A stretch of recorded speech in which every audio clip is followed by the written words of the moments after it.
Good afternoon. Here we are again. 2:36, second day of the live stream. Third day of Mobile World Congress 2015 here in Barcelona. And we have a guest. Hello, Josh. How's it going, everybody? Oh, yeah. We're going to share this mic, so hope Yeah. it's not too awkward. Yeah. We're going to get really personal. Oh, yes. I'll just scoot in over here like this. Well, thank you guys so much for having me on. So Josh is from one of my favorite Android sites, Android Authority. What's going on, everybody? I hit the mic with my hand.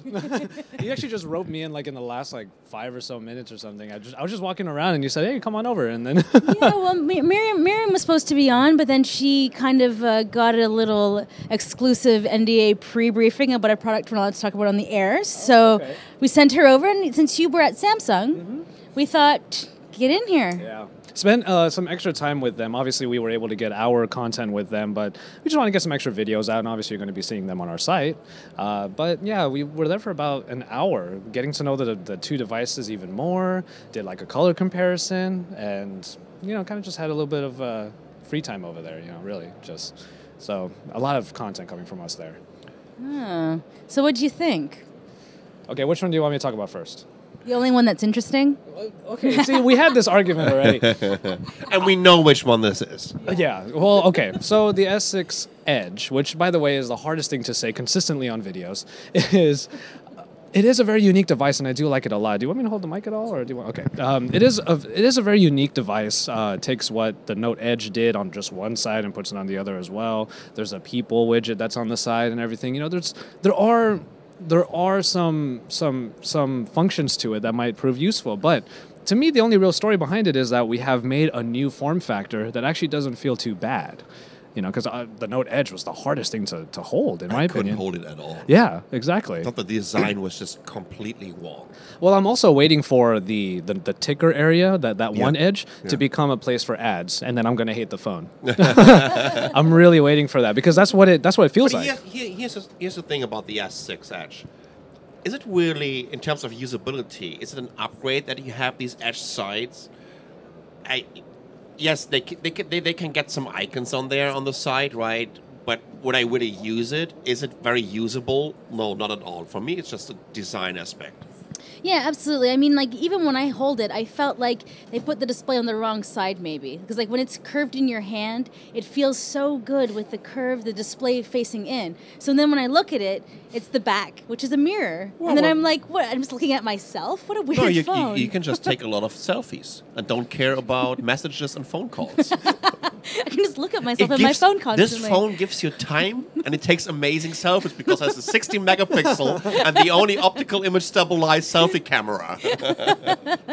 Fair. Well, on the topic of the camera, what I'm really worried about is that it's on that edge that the camera buttons are.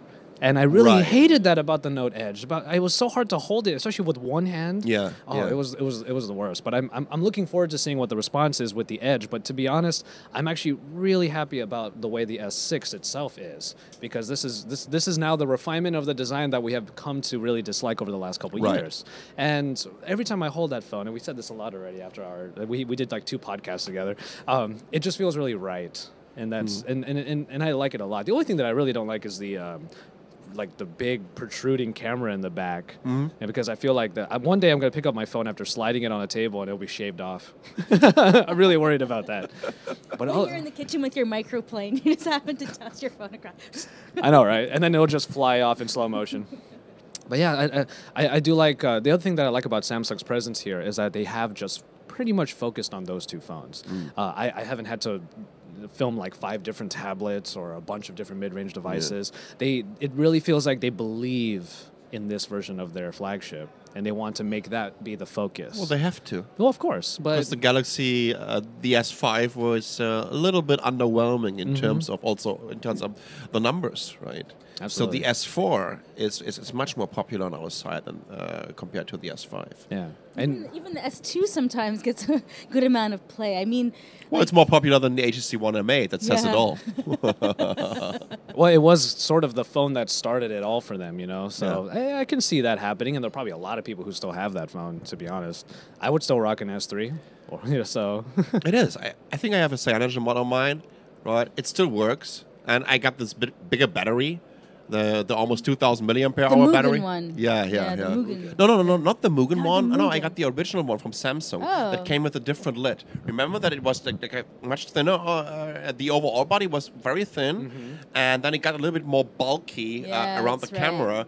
And this is why actually Apple sued Samsung in the UK, because in the UK they were running ads saying it's the thinnest phone on the market. And Apple said no, because you have this bulky side, and then they sued them for this. How ridiculous those days were. Well, what do you think is going to happen with the design of the S6? What do you think Apple will take? You know what? moves? I think they're not doing these stupid moves anymore. The whole trial that happened in the US will never ever happen anywhere else in the world anymore. Each and every court globally dismissed each and every single charge from Apple about generic software patents, Yeah. generic processes. It's ridiculous to a point where I just think, you know what, this is a comedy. And especially because when you look, I have a video up for years where I was just taking each and every single patent that Apple was using against Samsung, and I was showing that they were prior art, that other companies were using these methods and these processes already in the past, and Apple actually robbed them and from these companies and filed patents. And now they will say, okay, these are ours. This is over. This happened once. It can only happen in the US.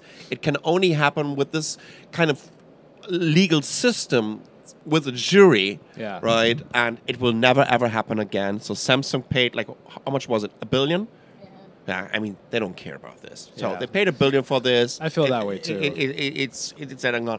And this is going to be over. Yes, the bottom of the S6, it's very, very close to, look, I have an iPhone 6 here. Yeah, it's just it's two lines on the grill. Yeah. But then what I kept thinking when someone was complaining about it to me was, well, how much room do you think they have on the bottom Exactly. to put things? Maybe they could have switched them around a little, but honestly, it makes sense to me that that's what it looks like because there's only so much room for everything. I think we should just give up, Yeah. suing each other for these and once again, it's not happening anymore. And they gave up on this. They know how ridiculous this is and how much money it also costs. At the end of the day, right, it's only good. Maybe we should become patent lawyers or something. This is a really, really good industry, an interesting industry right now. Well, I love that you brought out the iPhone actually because it reminded me. The way that I view it is that Samsung looked at the iPhone and especially the 6 in particular and said, what things about it make it such an appealing phone to all the users that love it? And they said, well, we don't have that in the Android space, so why don't we be the ones to bring it to the Android space? And there's a lot of value in that. And all this vitriol that I hear online about, oh, it's an iPhone 6 clone, blah, blah, blah, and stuff like that. Well, me, even though I come from an Android side, I don't really play sides too hard. I actually enjoy the design and a lot of what the iPhone has to offer. The design is beautiful. Yeah, exactly. have And to now give we them have it. Yeah. So I choose to look at it as a very positive thing, even if you think it's boring. I do think it's boring. I mean, like I think that's my main problem with it is just that it's so similar to so many other devices that are out there. I mean, like they finally nailed the thinness on it, but like I get more excited about like say if Gioni had made phones with higher specifications, right? Like the Gioni's a little too mid-range for us to get legitimately excited about it, but at the same time, Gioni makes really well built, solid products, and their cameras aren't too bad. Nothing like what's on here or on Samsung's devices. Yeah. Very vocal. But I mean that would be my only thing about the S6 is that it has a killer camera. Yeah. And it's gonna sell like hotcakes because they've really nailed the camera. This is gonna outsell the S4 and the S5 Combined. I'm not kidding. I think for the very first time they have a real proper flagship that's not a Note. Because the Note was still a flagship. The Note was always the leading device in this category. There was no other phablet out there that could have ever been the Note in the past. But now, right now, they have, in my opinion, the best Android 5-inch smartphone, for the 5-inch category smartphone that is available, that is on the market. And that's a combination of the display technology. It's also a combination how they improved charging the battery on this. A lot of people were concerned about, it's only like 2540 and 2550 and 2600 on these two devices. But with this kind of turbocharge that they got in there, and of course, in combination with the, it's 5.1 inch, right? That's 5.1, yeah. 5.1 inch. In combination with this camera, optical image stabilizer, finally on a form factor like this, right? Before that, the LG G2 was the only device out there to bring this into a form factor below like 5.3 inch or 5.5 inch. Now we have it on a 5.1 inch. They took the best out of the Galaxy Note 4 camera and added in terms of software, some really neat features. For example, using the half frequency sensor on the back, right, to do white balance with it. How amazing is this, right? that is rocket science. For the very first time, we're getting rocket science into a smartphone. Then having this autofocus from movable objects, which is going to be amazing. I haven't tried it to take yet, pictures of your kids, right? Yeah, They're running exactly. around. This is perfect. And then details, very simple things. Double click on the home button, 0.7 seconds up. Yep. Josh, I saw that you are also running, your daily driver is the OnePlus One. Yes. Like me. You know what? How many times I missed a great shot because until this camera, I was just close to throw it out of our MRT train once, right? Because I was so pissed to open the camera. It takes forever. You don't do that quick swipe from the lock screen? Which isn't too bad, I suppose, but... As it You took saw, like you saw that, right? Okay, yeah. Unfortunately, it is slow. When you look at the Galaxy S6, you look at the Galaxy S6 Edge, they're rocking it. And guess what? Once again, the iPhone 6. Guess why it's so popular? Whenever I pick up the iPhone 6, right, I just switch it on over here. Okay, now I'm on the. Sorry, it's a live stream. Come on. Okay, let me switch it off again, right? B-roll. Switch it on, bang, and then I can take a picture. And now, look at this. No matter how I'm just holding it, right? I can take these pictures wherever. It's always in focus. Yeah. It always looks great. The picture quality is absolutely amazing, right? So this is this kind of Apple magic, right? Of course it's not magic, but they're gonna sell it to you as magic. I know that. But this is why people love this. They own Pixar. I mean. This is why people love it. The camera is amazing, and I think Samsung is there right now. Plus, they're getting the optical image stabilizer into a form factor that is as big as this one, even though this is 4.7. Yeah, but the camera comes out so much. But to be honest, It comes out on the iPhone also. exactly. Right. Look at this. True. Yeah. I remembered how they did this when they were getting the first pictures of it onto their website. they just Right, made it they used white. Photoshop to get rid of it. Right, that was just so funny. It's there. I love it. I love it that Samsung is back with a proper flagship, with a device that I'm really excited about. Yes. Before that, the last 2 years or the last 3 years, I was only excited about the latest generation of the Note. Yeah, exactly. No, I feel the exact same way. The Note to me, I remember putting this notion out there, and a lot of people were like, "Ooh, shots fired." That I said the Note is the true flagship of Samsung, and the Galaxy S line is now the experimental line, where they added a lot of different features that may or may not have been useful, and then those features, if they liked them or if the public liked them, it went to the Note 4. Because the transition from the S5 to the Note 4 was drastic. It was incredibly drastic, and the Note 4 is still one of my favorite, beautifully designed phones. Yeah. And to me, I thought that the S6 was going to look like the Note 4, but now we have this. So You know what They surprised us. You know what the weird thing is about this whole S6 success story of Samsung is that we all know the stories about how hard Samsung is to work with and how just they're going to make a phone and not listen to anybody. But on this line feels like they listened. yeah. And I would never associate that with Samsung.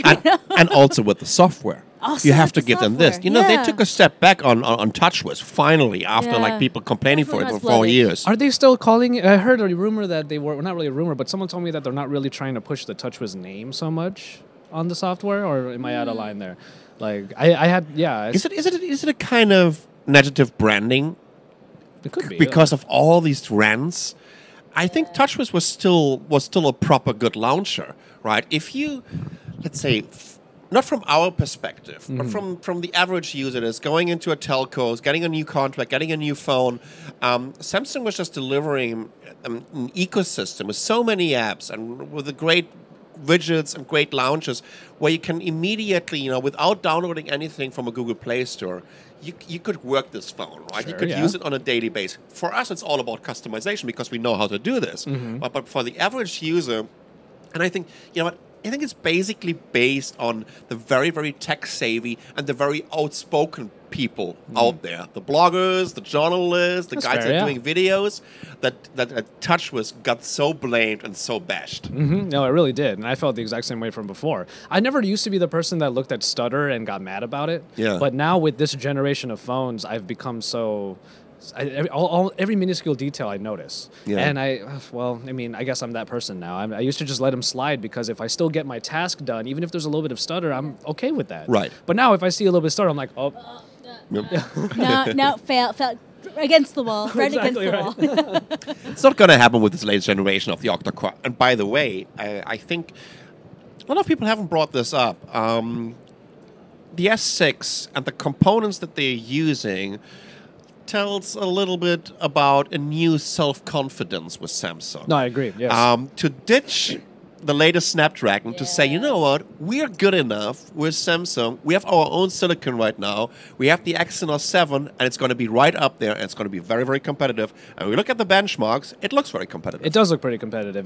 But what makes sense to me is if they build their own software, it doesn't make sense that they would optimize it for their own processor. Yeah. So now we're going to have a fluid experience. Finally. Exactly. And I mean, Samsung makes their own processors, they make their own software, and they make their own devices. So they own their fab, right? Very good point. There are only 3 manufacturers in this world. First of all, it's Apple, and then it's Samsung, and then it's Lenovo. Yeah. They're able to build pretty much.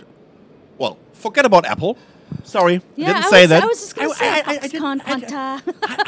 Where was this coming don't from? know. I have no This idea. is like some Apple love. I was Jesus. The magic game.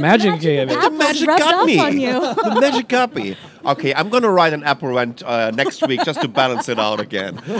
Just to gain some credibility back in the free world, the free operating system world. Well, in the processing aspect, it's they pulled a Huawei in a way. They kind of pulled a Huawei because Huawei makes their own processing package and it's all Huawei. over the place. Huawei. Yeah. Exactly. That's true. Huawei. Yeah, and I love Kirin. I'm not sure about the panels Oh no.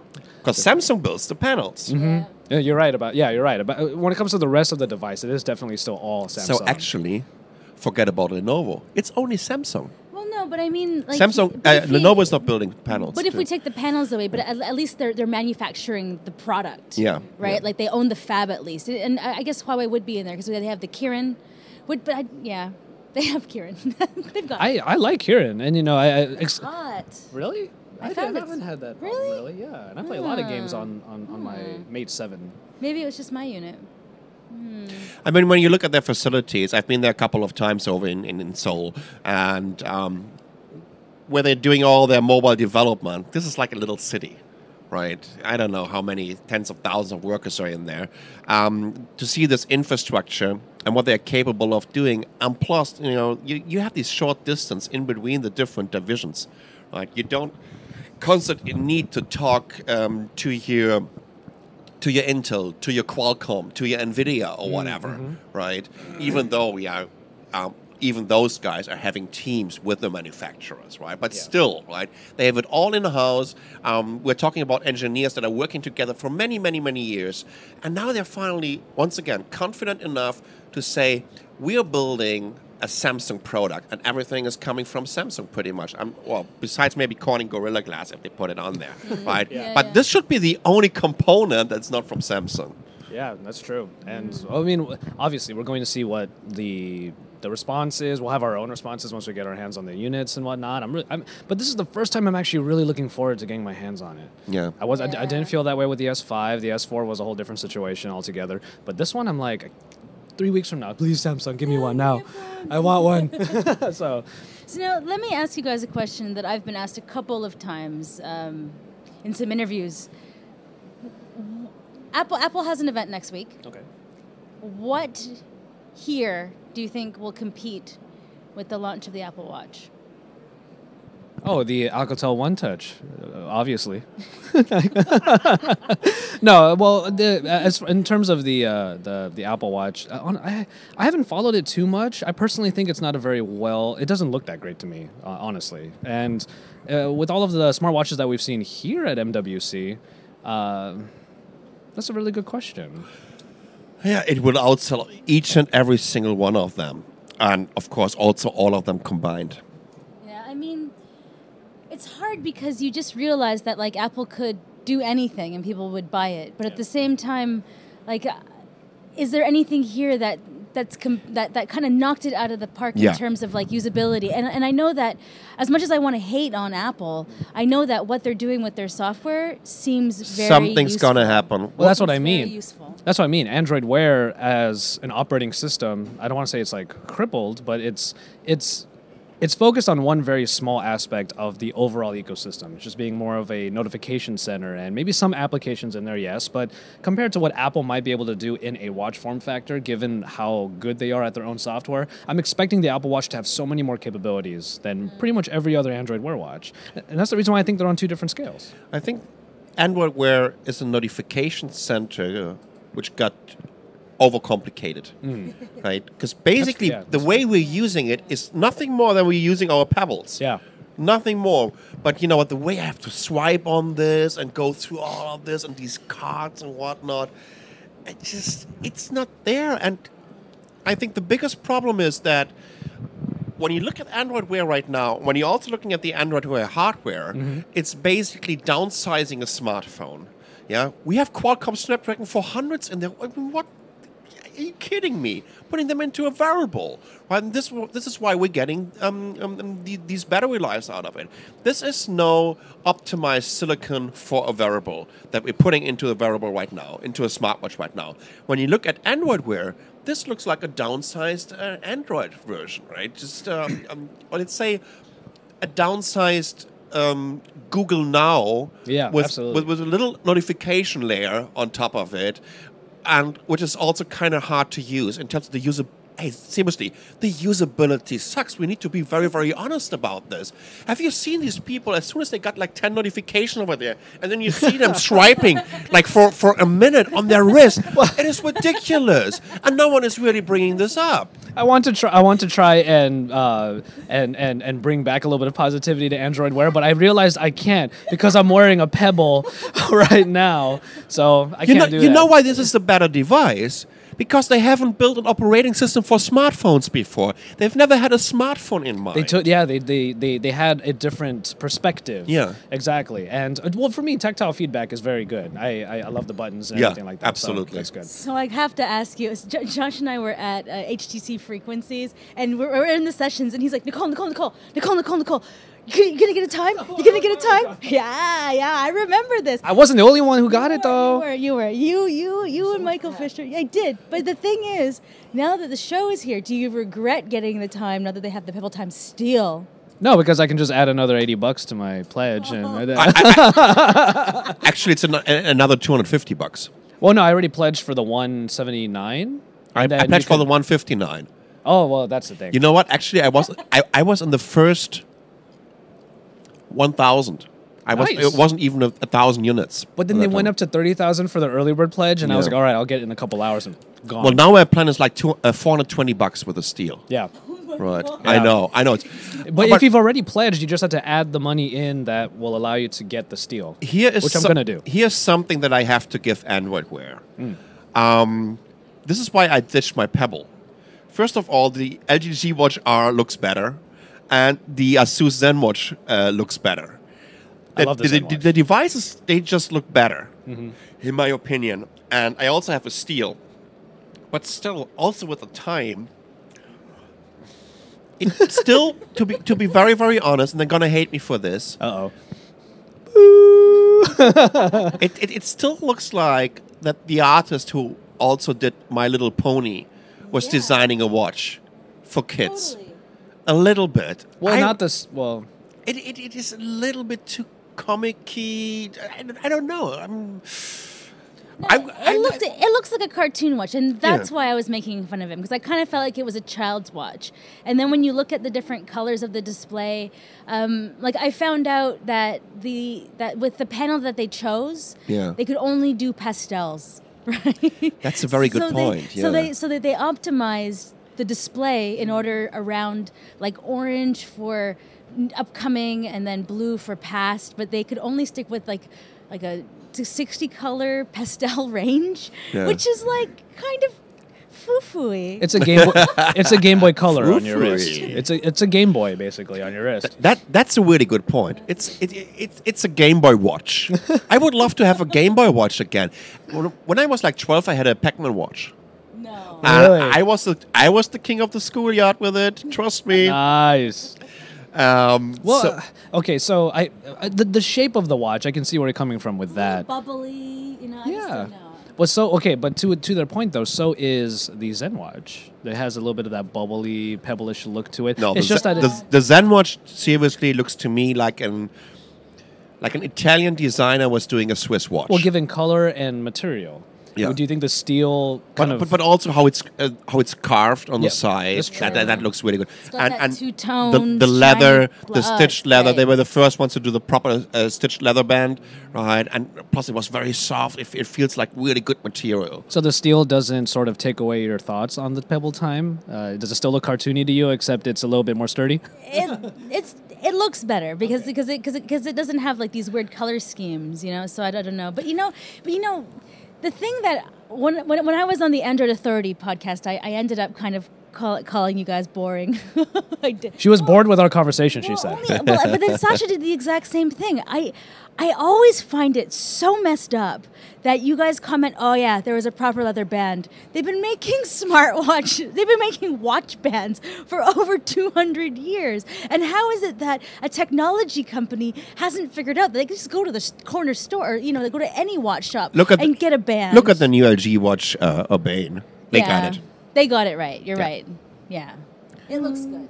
Okay, it does look good. I will say that much. Terrible name, but I do think it looks very nice. So. Urbane. It looks a little bit like a gauge version of a French guy coming up with a name for a watch. I just imagine you're looking at the original version, and then when the rose gold one appears, there's this red hue across the video, like. What is this watch? Oh, it's my new Urbane. I'm sorry, we just had Ken Hong from LG on the stream. I love him to death. Like He's amazing, right? Oh, Ken is awesome. But Urbane. If I would sit in a meeting, right, and you're coming up with names, I was just wondering how people would have reacted on this. And someone was saying, "Oh no, I think we should call it Urbane," right? You got to play around with it. You need to listen how it sounds, right, and the expression on faces of people, and all of this, in my opinion, right, this has all to do with branding. Well, it's still an amazing watch. It's still the best looking out there. So it's urban with an E. Yeah. Right? But to make it a little bit more, as I said, so more let's fancy. call it urban. And then there was maybe a fight. No. Let's make it more feminine. I think we should call it Urbane. Urbane. Yeah, just to do something completely different. I imagine that whole meeting that everyone was trying to throw out names, and then in the very corner back there is just very attractive person that just goes Urbane. Urbane. Yeah, that guy. That guy. He's got it. The one with the grease hair. Like Mezzi is. And the sunglasses. The crocodile leather boots. So we don't have to talk about it for too long, but I just realized we didn't talk about the smart straps for the Pebble. How did you feel about that? I think it's great, honestly, but it's an interesting iteration of it, that to have the contacts on the back and then the actual strap is able to just sort of clip into there when you put it on the 22 millimeter rod on the top. Smart straps are kind of the next fad right now in wearables, huh? So, have you ever had a smart strap? No. Yeah. Me neither. Yeah. Who is it right now? I think it's Montblanc who's making a smart strap that has a display on the bottom part. I thought that was pretty cool. But yeah, that's going to be expensive. Yeah, oh yeah, it is. Especially Montblanc. I would love. Okay, I think here have three different directions where the wearable market, let's say the wearable market, the battle for your wrist is going. Well, first of all, we will still have the super inexpensive trackers, right? And people are going to love them. Then we're going to have smartwatches, and they need to be design-wise very, very sophisticated, in my opinion. They need to look like proper watch. They need to be a device where you just want to say, okay, I'm going to buy 1, 2, or 3 of them instead of $1,000 watch. And then they're going to be like wristbands that have nothing to do with a tracker and nothing to do with a smartwatch, but they're turning into something completely new, a new category that's never been there before, because smartwatches are basically a copy of an ordinary watch with a display and with some functionality that I might need or might not need. But think about these smart wristbands as something. I mean, we have the technology. Think about a full flexible OLED display that goes all around your wrist, right? No bezels anymore. Something very thin, and that could look like anything you want, right? You can change the color. We already saw this with a Gear Fit from Samsung. They had a more kind of fashion approach to it, right? The way you could just change the backgrounds, and it looked more stylish than a smartwatch, in my opinion. Think about this: very thin, right, and with a cool display, with all kinds of colors, all kinds of background you can put on there, and with very personal information. The first company who's coming out with anything like this will drive circles around the sales numbers of an Apple Watch, because this will be really the future. Yeah, we were talking about this back at IFA. That and I mentioned it on our podcast that technology has always created its own form factor, and we're, like you were saying, we're piggybacking off of 250 years of what we already know, and yet somehow we're resetting the clock just because they're electronic now, or they're smart. Yeah. It's like, you're right. I agree with you now that I think about it. It's like, oh, now there's stitching in the leather band, and it's like, well, it's been here forever. Yeah, you're right. You're absolutely right. Such a weird conversation, right? And everyone gets so intense about it. They're like, yeah, no, but have you seen the leather band? And I'm like, really? On the back it says genuine leather, and you're like, yes. Yeah, it's real. Oh, they totally nailed the band. And I'm like, well, we're technology journalists. How are we like floored by the fact that they're doing something that's been around for 500 years? Like tanning leather. Well, and to your point, when are we going to see a phone OEM or any of these companies team up with a real smart watch company and just sort of piggyback off one another? Well, so we earlier in the stream, Intel's actually partnered with Fossil. There you go. Yeah, I mean, they don't make smartwatches; they just make reference designs. But the interesting thing is Fossil. By the way, Fossil is also part of the Android Wear group. Oh, are they? I haven't seen anything yet. No. Yeah, that's true. And they partnered with Intel already for like 2 years or so. I don't know what they're working on. It must be something huge when it takes them 2 years, right, to have anything. Maybe that's the breakthrough device. You've heard it here, guys. You've heard it here. Always on here. Live. Well, that's what I mean, though. I would love to see, let's say, Samsung put their Tizen, I guess, in like Invicta, or Nixon gets together with LG because LG makes huge watches anyway. So Nixon will be able to get that. Or like Casio. Where's Casio in the smartwatch game? They're so popular again. Bring back the calculator watch. Well, I mean, all those G-Shocks, right? Especially because it's kind of aiming at a younger audience, right? Yeah. So this would work to get some technology in there. Tissot is doing touchscreens watches already for quite a while.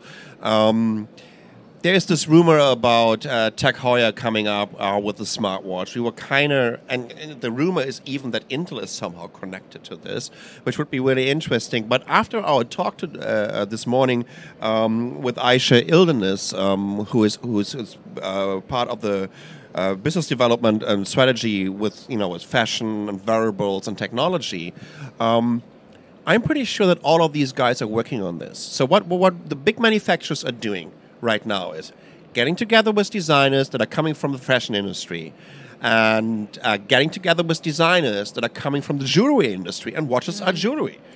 So they're working on this. You know, there's a new breed of devices coming up by the end of this year, and I'm pretty sure we would see a bunch of smart devices from companies we all know, and we would have never expected them to come up with a smart device. Yeah, I mean, everything's getting smart these days. I mean, at CeBIT... Maybe even me. I'm working on it. I want to turn it into a smart device soon. Well, you'd have those people, the moving robots with the tablet on it. You could be that. What do they call those again? Oh, yeah.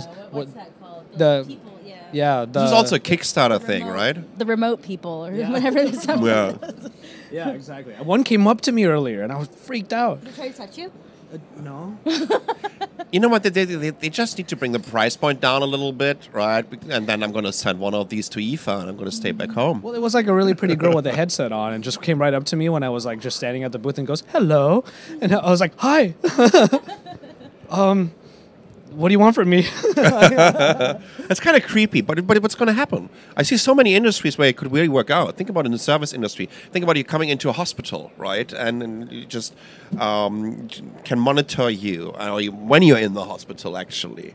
I like that idea. Yeah, no, it's not bad. So what about Project Ara? So we saw that for the first time here.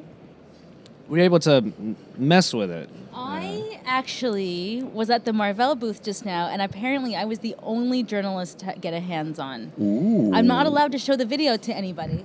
Of the Project Ara. Of the Project, the only working sample. Yeah. They won't let me show the video anywhere, but... When? Well, I don't know. We'll have to check my email when we go through this. Yeah, but I mean, like... oh yeah, here I am, hands-on. Hands on. You stay there. Yeah, you guys can't see. You all stay there. Oh my God! I'm actually touching it. Wow! Oh my God! It has movable parts and everything. Can I zoom in here? Can I zoom in. Yeah. You're making so many faces right now. Well, because I had a fan. There's nothing on there. They're so making this up right now. Oh my God! Dude, you guys are amazing actors. Dude, there is a great picture here of it curing cancer. It's amazing. But it's actually a Marvell chipset. Can I tell you one thing? Mm-hmm. This is going to be the next Duke Nukem. What was it? The next Duke Nukem 3D? That never came out? That never came out. Oh. Well, no, that came out 12 years later. Exactly. Right? You're looking at the next Duke Nukem. The very first hardware Duke Nukem. You know why? It's just very, very simple. First of all, it's the design. Mm-hmm. This is going to only sell into the geek market. Right? An average user... well, you know what? And think about this. You're putting this here on the table. 2 seconds later, your camera module is missing. The speakers are gone, and someone was just throwing them in the bin. Good luck with that. They're not stealing your phone anymore. They're stealing single modules. It's like taking a car radio out of a car. Yeah, it's just one tire. I'm not kidding. The design of a smartphone is such a crucial part right now. This is why Apple is selling them, right? This is why the S6 will be successful again. With Project Ara, this is always gonna look like. What's that? Did you get any kind of new Lego something? Is this the new Lego I built my very first smartphone set that you just got? No, it looks terrible. Though I will say, if you don't like Legos... We love Legos. Yeah, if any of you out there who don't like Legos, rethink your life. Yeah, you should make a better life choice. They should partner with Lego. They should partner with Lego. The Lego phone. No. Okay, so here's what I think about Project Ara and why I think you're wrong. I think that Project Ara is actually targeted at developing countries. I think that that's a really smart play. Like now that we know that it's Marvell, and Marvell is totally a low-cost kind of like developing nations play, and like they're low power consumption, all these other things. I think that's the direction that it's going, that we're going to see modular units be sold through telcos in the future, so that if you don't have the money to upgrade it, you can upgrade piecemeal. So I don't think it's a geek market. I think it's a developing market play. Other than the fact that you don't have to fill up the Lego board, let's say, with a lot of expensive modules, what is the other way that you would market to a developing country, though, that kind of device? And that's the problem. It can't go to the development countries because the single modules will be so expensive because they will never ever reach the amount of the capacity of a device that will go to a mass market. They will have so many different modules, and you're creating so much fragmentation to this market. You're not building millions and millions and millions of these modules. You may be building 10,000 of these cameras. You're building like maybe 5,000 of this specific sensor, specific speaker. And that's why it's going to be very expensive. No, because I think that the components are being built already, and the kind of like maker small run, this kind of concept is becoming a lot more accessible within China. So I do think that the cost down effect from like the individual components being mounted onto stuff, I think we're going to be I think China's now in a position that they can deal with small run at cost. So that's why I think because otherwise you're right. Who's going to buy it? Right. Like I think that like my answer is the only answer. We will buy it. Yeah, we're gonna buy it. I'm gonna buy 5. we will buy it. Yeah, we'll buy it. But apart and from I'm gonna steal your camera modules, and there you go. Well, think about it. I'm very suspicious of this now. What are these games called with the numbers that you can just shift around, right? Like threes or remember this? It's from 1 to 9, and then you all mixing it up, and then you need Sudoku. Not Sudoku. Something like that. You're leaving for the restroom, and all of a sudden you have a completely new phone. Your friends are making fun out of you. And you have the camera in the lower left, right? It's just completely screwed. There's got to be a way to lock it all in place. Yeah. Maybe like a cover or something like that. But I agree with you. Or like you need a SIM, like a SIM pin to like pop them out. Or like a real key. Or like a real. It's just that one part's this thick. It's just a big old schlag on there. I'm looking forward to it becoming a thing, obviously, but it's not going to be ubiquitous because all of these manufacturers, like people like LG and Samsung and whatnot, they're going to have to funnel money from their already existing smartphone market in order to even break even on the module area because it probably will cost a lot of money, even if they're low spec modules, to just manufacture those tiny little things. So I kind of agree with you there. Looking over? Anything going on? No, I was just looking at the big screen. I thought it was us on the big screen, but it was a pre-recorded interview. Oh, okay. I was just thinking, well, then why am I here? How about the wording right now? Let's switch over to a very serious Intel topic. Oh boy. No. I was just kidding. Okay. I was all terrified. It's going to be interesting to see that. Let's talk about one more thing before we having a break here. Yeah. What do you think about all these virtual reality headsets, especially from phone manufacturers? Okay, I have an appointment tomorrow with the HTC Vive, and I will reserve my judgment until then because I've heard from multiple sources that it's actually pretty amazing. Yeah, right? Fireworks. Yeah. Nicole had it. Yeah, no, you know what? In the briefing, I was like, use your words to describe what's happening. They're kind of right. But it was such a cop-out. It It really turned us off when the thing we heard the most was, you just got to experience it. You just got to experience it, man. 45 minutes of you have to experience it. We're like, no. Or it's our job to use words to describe stuff. You can't. My Evernote had, this is the best interview ever. And because we couldn't get any info about it. It was Valve.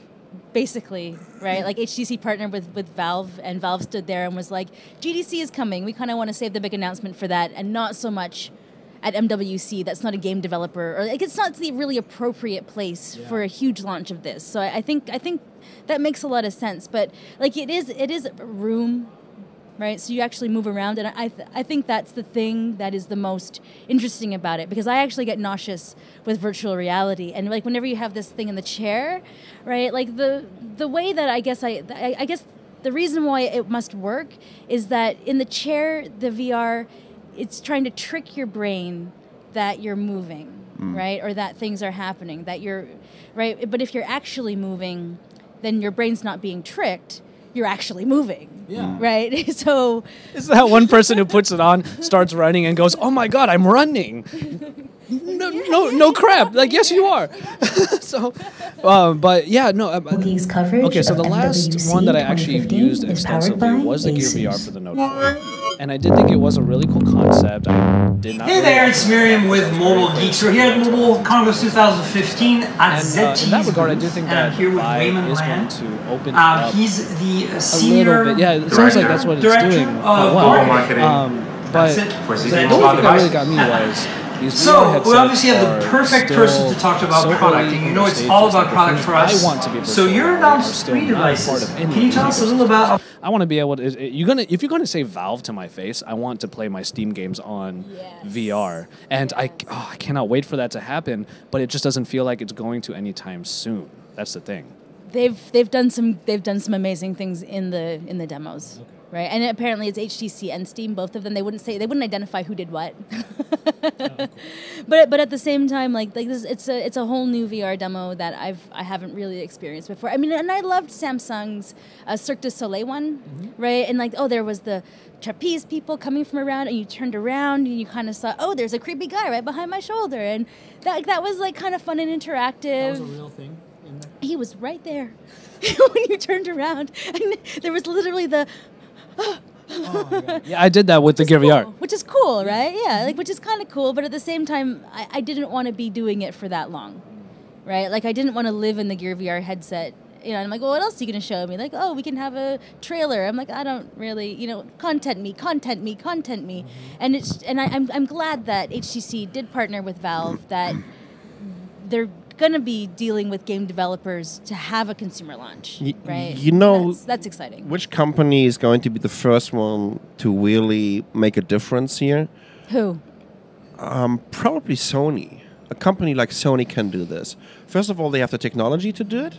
And secondly, they have the content channel to do this. I was about to say. And we need to get rid of this. Yes, I hear you when it comes to gaming. But guess what's getting much more interesting is when it comes to movies. When I can be part of a movie. When I can be... I mean, gaming is all about interaction, right? But if I could be part of a movie and could just walk around in the movie and see it from different perspective, I would get a different perspective on the story of the movie. And if it's a movie with real proper, well-known actors, that's going to make a difference. And of course, last but not least, porn. Yeah. The first company, it is what it is. We seriously, we need to be. It's going to happen. Why am I here? I'm really trying to. Can you describe the visuals of what porn would look like in VR? No. Too real? Like, I think that's what it is. Seriously, you need to get it when you're looking at some very, very crucial technologies. Whether it was for video recording, whether it was for which kind of HD technology we're going to use, and whether it was for video streaming online. It's been the porn industry that was driving it. It is what it is, right? No. And it's gonna be the same thing with virtual reality headsets. I have seen an artsy 3D porno before. It was at a theater in San Diego. It was just this weird thing for an Asian film festival, and I was terrified. I never want to see it again. So as much as I agree with you, oh my God. Yeah, Was it an old movie that I did back in the... what's that? So one thing our audience may not know about me is that after CES, I used to cover the AVN when they used to overlap. Right, so as a technology journalist, I would go over. My job was to go to the porn show, which is now super tame compared to 10 years ago. Because 10 years ago, there was actually things happening, and you're like, can I please talk to your content person about what you're thinking about adopting? Is it going to be Blu-ray, or is it going to be right? No, like it was that far back, but at the same DVD time, HD was the other one, right? And DVD, yeah. And I remember I became the journalist to know, because when Sony said they weren't going to support pornography, everyone went, it's dead, it's over, and then and everyone wanted quotes from someone important in porn. But basically, I remember seeing the very first 3D porn, and they gave you the glasses on the screen, and and it was horrifying. Yeah, the entire thing was horrifying. But virtual reality, I'm not convinced that's actually going to be a thing. It will. Because like 3D porn did not become a thing. Well, And 3D movies are a thing. Yeah, but because of the cinema, and there are no more porn cinemas available. We're No not, more we're not, porn cinemas We're not in the available. 70s anymore, right? All of this is happening in your home, Right. right? So it's gonna be different, guys. Thankfully. I'm sorry, or you never know when you're seeing someone walking around. You have no idea what he's looking at. No. When cars. You maybe can tell it by the way he's. No, one of my most awkward car experiences when cars have like the TVs in the back when that first came out. I pulled up to a light and I had all of my nieces and nephews in it, and the car in front of me had two visible screens that were playing porn, and my nephew was like, "What's going on in that car?" I was like, "Oh my god, close your eyes." Yeah. Anyways, one thing I do want to say real quick before we wrap up here is I completely agree with you about the movie and the cinema industry being a part of this virtual reality thing. I had a very nice thought in my head of like, I remember that scene in Kill Bill 2. It was the bride and Pai Mei. They were talking. Imagine being, if they film it right, imagine being right there in the middle of them so that when what's her name? The bride. When Uma Thurman is talking, you can look to her. And then when Pai Mei is talking, you look to him. And I think that's a pretty cool idea. I think that's really nice. It's gonna happen. You can walk around, right? And I don't know about walking around, but you're on rails. Oculus has like a 5 minutes video that is showing you the future of cinema and of movies, and where you can actually do exactly this. Hey, think about a horror movie. I'm pretty sure that we would see a lot of people, that we would see people dying with their headsets on, with their virtual Heart reality. attacks Yeah. everywhere. actual heart attacks. Yes, actual heart attacks. Guys, we need to call it a day, at least for this episode. Well, thank you so much, Josh, for thank you showing guys for up. having me, yeah. We're gonna have you again on Thursday, which is tomorrow, right? Tomorrow. Yeah. So and not just me, we is just No. Okay. we're just having a little break right now for some 5 minutes, and then we're gonna talk Coffee to break. Lenovo. Ooh. It's all about Lenovo, They have their latest devices. They have so much to show. They have so much to show. So stay tuned. We're gonna be back very soon.